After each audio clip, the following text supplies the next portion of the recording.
L'argent dirige le monde. Mais qui dirige l'argent?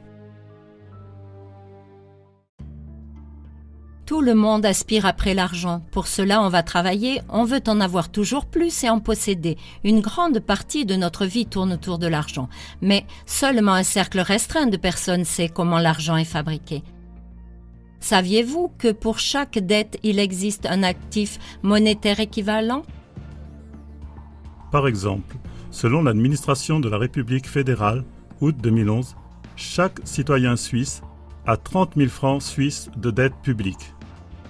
Cela signifie que l'armée, les cantons, les mairies et les caisses sociales ont en tout 427 milliards de francs suisses de dettes.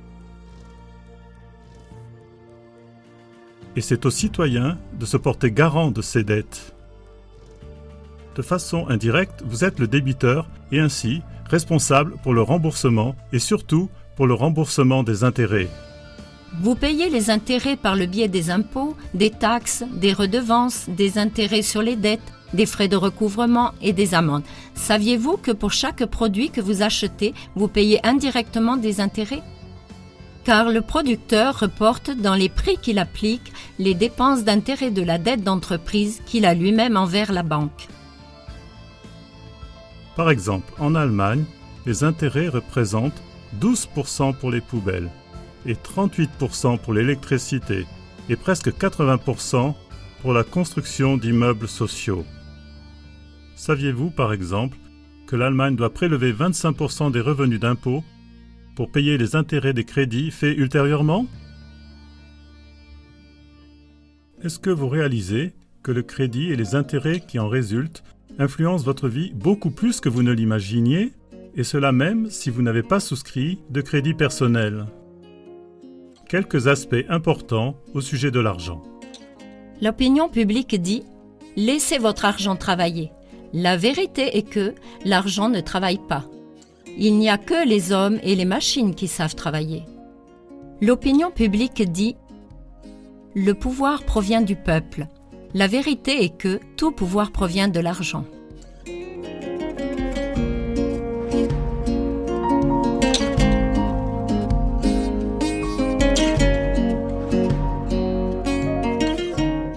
L'opinion publique dit « L'argent est imprimé par l'État et produit comme bon lui semble ».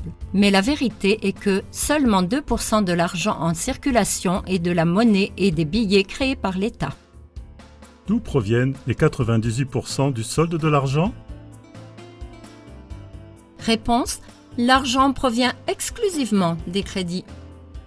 Cela signifie que les banques créent l'argent par le biais des banques nationales ou centrales, en accordant des crédits aux États, aux personnes privées et aux entreprises. Cet argent disparaît à nouveau lorsque le crédit est remboursé. La pratique montre que peu de crédits sont remboursés. Pensez aux hypothèques en Suisse. En règle générale, la première hypothèque n'est pas remboursée. Pensez aux dettes de l'État. Celles-ci ne sont pas remboursées non plus. Mais un nouveau crédit plus élevé est souscrit pour payer l'ancien crédit, plus les intérêts qui se sont cumulés. Donc, si un État a besoin de plus d'argent, ce qu'on appelle aussi l'endettement supplémentaire, il l'emprunte à la banque en dépit d'intérêts. Et les intérêts, comme mentionné au début, c'est vous qui les payez. Notre système financier permet aux banques d'accorder des crédits sans fin. On appelle cela un système de crédit fractionnel. La fraction qui permet d'accorder un crédit provient de vos apports ou la sécurité à gage que vous avez en plaçant votre argent à la banque. Avec votre apport ou sécurité à gage, la banque peut puiser jusqu'à 9 fois plus de nouveaux crédits auprès de la Banque nationale ou auprès de la Banque centrale pour ensuite le prêter contre intérêt. Cette façon de faire des crédits sans prestation s'appelle fiat money. Que l'argent soit, c'est-à-dire, il est créé à partir de rien. Cela entraîne que la quantité d'argent se détache de plus en plus de l'économie réelle et tôt ou tard causera l'effondrement des systèmes. En ce moment, par exemple, en Grèce, on essaye d'empêcher cet effondrement par tous les moyens. Des centaines de milliards ont été pompés ces derniers mois en faveur de la Grèce afin de la sauver. Savez-vous où a atterri tout cet argent? Le même jour, l'argent a été renvoyé, reviré aux banques créancières qui, lors des temps favorables, avaient prêté de l'argent à la Grèce. Le peuple n'a pas vu la couleur de cet argent. Ils vont beaucoup plus mal qu'avant la crise. Le taux de chômage a explosé. Les salaires, les honoraires, les rentes ont été rabaissés de 30%. Des mères vendent leurs enfants parce qu'elles n'arrivent plus à les nourrir. Des pères se suicident parce qu'ils n'arrivent plus à subvenir aux besoins de leur famille. Les jeunes gens quittent le pays parce que déjà 50% des jeunes sont sans travail. Plus personne n'a de l'argent pour consommer, bien que des centaines de milliards ont coulé en direction de la Grèce. Cela nous montre que si des nouveaux crédits sont souscrits pour payer les anciens crédits, alors c'est comme si j'éteignais un feu en y jetant de l'essence. Car ainsi, la somme à rembourser augmente encore et la charge de paiement des intérêts devient insupportable pour le peuple. La question se pose. Qui profite de ces immenses remboursements d'intérêts? Saviez-vous qu'un journaliste américain connu, William Dean A. Garner, qui écrit pour le New York Times, a découvert suite à des recherches qui ont duré des années que presque toutes les banques centrales et nationales, également la Banque nationale suisse, sont contrôlées par une seule famille privée?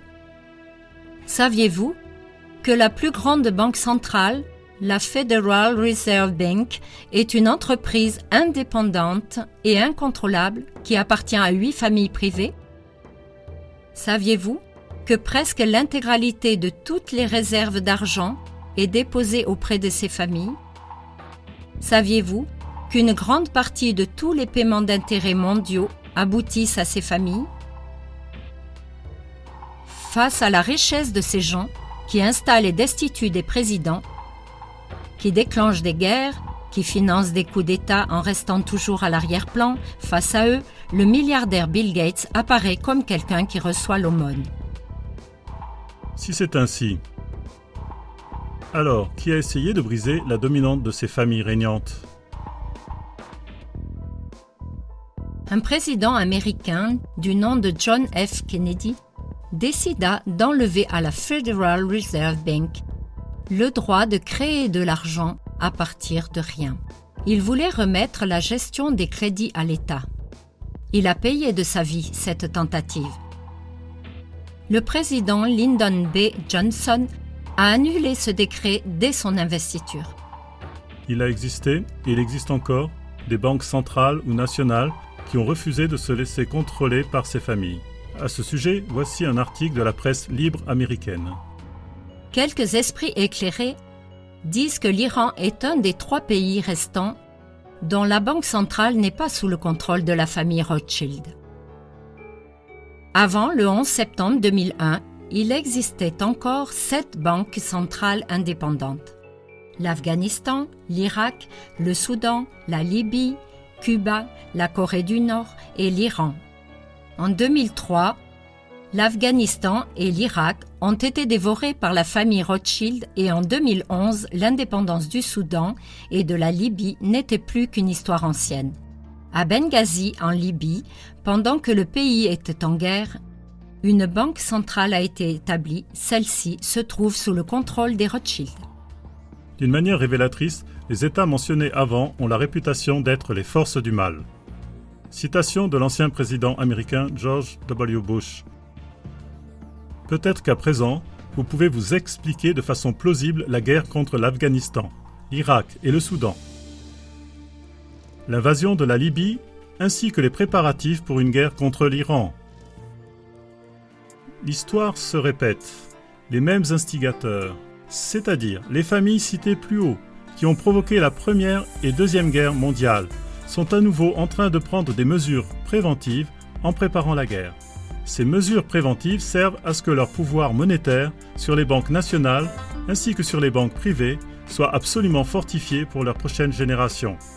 La Syrie, en tant que dernier bastion, doit également tomber afin qu'ils puissent ensuite agir librement contre l'Iran, la 2e puissance mondiale en pétrole et en gaz naturel. Si c'est encore possible d'éviter la 3e guerre mondiale, alors c'est seulement en informant le peuple sur ces liens de cause à effet. Réveillons-nous et informons notre entourage sur ces faits.